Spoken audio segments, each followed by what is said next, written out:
Hello, I'm Jeremy, and welcome to another episode of Jeremy News Reviews, where mistreated movies get a second chance.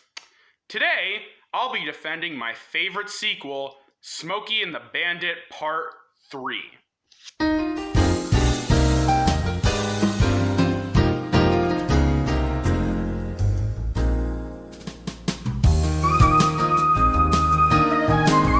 The original Smokey and the Bandit film is one of the best movies of the 1970s.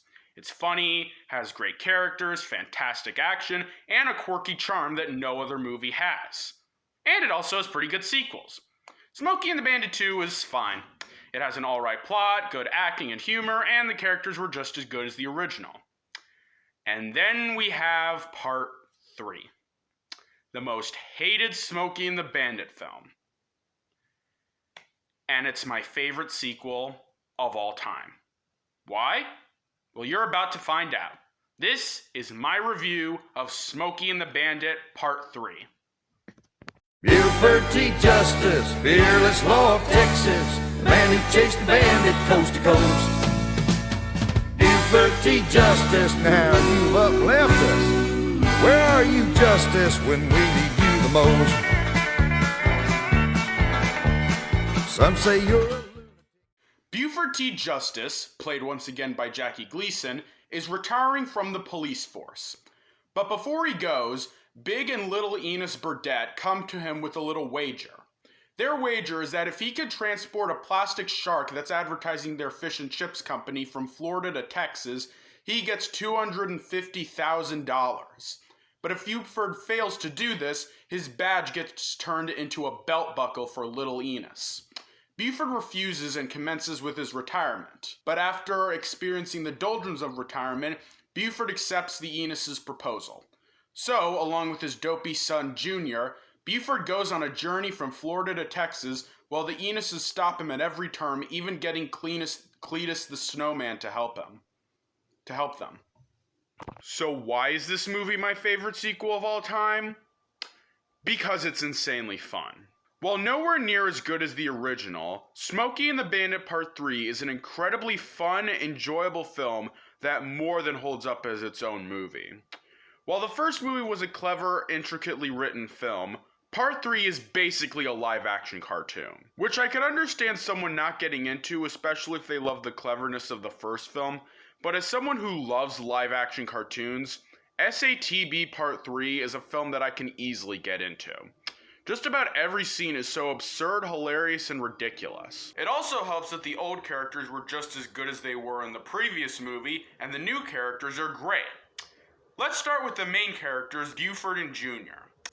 While the Bandit is a great character, Buford stole the show in all three movies. He's essentially the Holmes to Bandit's Moriarty. He's as bureaucratic as Bandit is anarchic, and Jackie Gleason's performance made him a brilliant, memorable character. And in this movie, Justice is still great. His grumpy nature and dedication to justice makes him a character that's both hilarious and sympathetic, which is impressive considering he's the villain of the last two movies.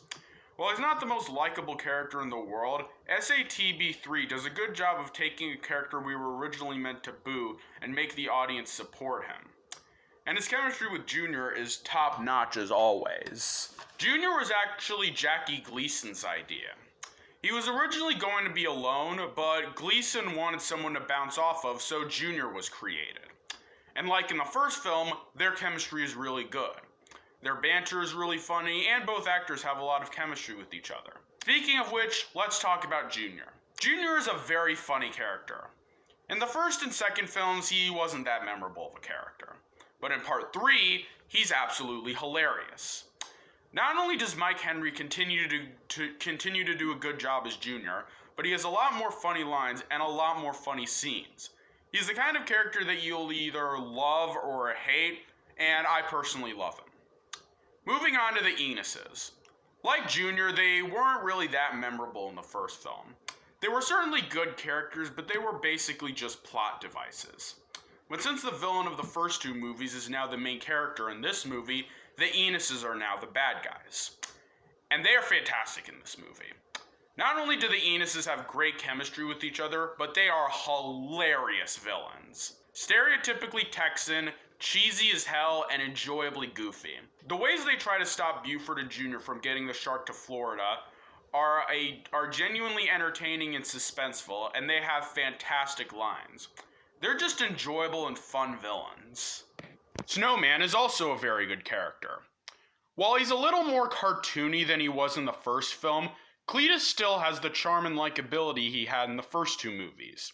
He's very rambunctious, southern, and has a lot of great lines, along with great chemistry with his new partner in crime, Dusty Trails. Dusty Trails is a new character who only appears in this film. While it's obvious she only exists so that there can be a relationship similar to Bandit and Frog, Dusty is still a really good character. Colleen Camp does a good job playing her, and she's very funny, has a lot of good lines, and has good chemistry with Cletus. I also like how she's introduced in the movie. Basically, she works for a car salesman and she just up and quits while telling the TV audience about how he's a terrible car salesman. And it's even funnier than it sounds. Now that we've gotten the characters out of the way, let's talk about the comedy. While I think that all of the comedy in this movie is hilarious, some of it hasn't exactly aged well. It has what you'd expect from a Smokey and the Bandit movie: action, slapstick, witty banter, and funny lines, but there are also a lot of risque stuff. One of the common criticisms of SATB3 is that, unlike the first two movies, the humor is very raunchy and adult. And yeah, that's an understandable criticism, especially considering that the original movies were family-friendly for the most part. But SATB3 makes this humor work by being incredibly over-the-top and absurd. While not exactly tasteful, the inappropriate humor is done in a way that captures the bonkers, goofy tone of the film. Speaking of which, let's get to the parts that haven't exactly aged well. I recently rewatched SATB3 so I could make this review, and while it was just as good as I remember it being, it was also a lot more raunchy and non-PC than I remember. There was a ton of insane stuff that I completely forgot about. There was a scene in a hotel where people were having orgies, a scene at a nudist camp, a subplot about a prostitute who falls in love with Buford and obsessively tries to chase him, and a scene where KKK members get tarred and feathered, which was cut from television recordings. In the first and second film, these scenes would be enormously out of place. But in the world of SATB3, these scenes feel natural because they're reflective of the absurdity of the film, similar to something like The Naked Gun or Airplane. Finally, let's talk about the ending. While Burt Reynolds is not in this film, he does make one minor appearance near the end. See, Buford sees Cletus, who's been pretending to be the bandit, and Dusty, and goes off to apprehend Cletus, thinking he's the bandit. Cletus and Dusty are worried, but Cletus gets the idea to pretend to be the bandit, and this is where Burt comes in. They superimpose his face at the end while Cletus is talking to Buford, so we see what he sees. I could see this being a slap in the face for some fans of Smokey and the Bandit, but I think it's a pretty clever cameo and a satisfying end to the film. In conclusion, Smokey and the Bandit Part 3 is a fantastic movie.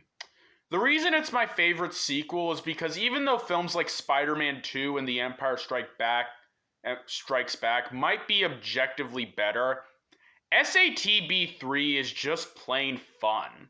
Is it as good as the first movie? No. But it's still a fantastic movie in its own right. If you want a goofy live-action cartoon and aren't afraid of politically incorrect stuff, I more than recommend this movie, as well as the amazing original. I hope you like them as much as I did. That's all for now. Join. Daddy, would you like some sausage? Daddy, would you like some sausages? Daddy, would you like some sausage? Sausages, sausages.